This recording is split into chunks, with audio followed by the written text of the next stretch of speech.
Hello again. So saying goodbye twice, where does that come from? When Lydia was hospitalized, she was in the hospital for about a week. Our nieces and nephews came to visit, and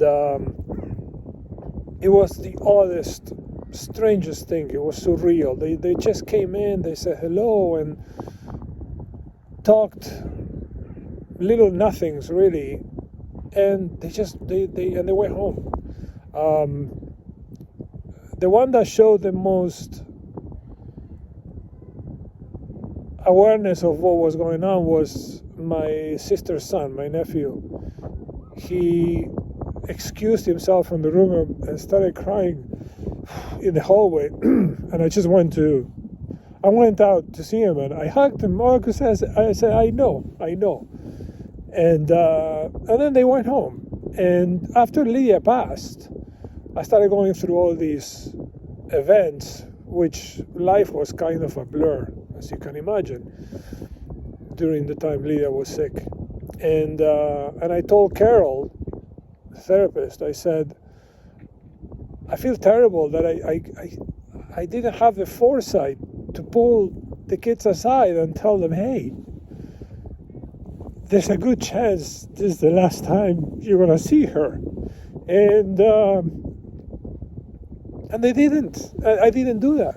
And I told this to Carol, and again, these are the moments that if you don't have the right guidance, whether it's professional therapist or somebody who's gone through the same, and Carol is somebody who's gone through both. She's trained and she's gone through it.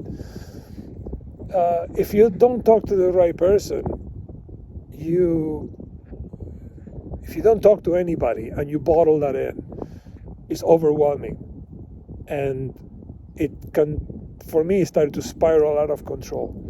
And just about the time that I started to get serious, I had my therapy session booked. And I told her this, and Carol was so simple and precise in her explanation. She said, do you recall how hard it was to say goodbye? And I said, yeah, it was terrible.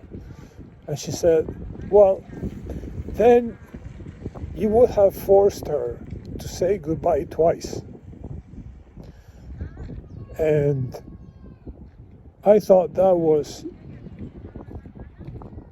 so right, because I now realized that she wanted to have that meeting that afternoon with the kids coming over and saying hello to be just that. I would have hijacked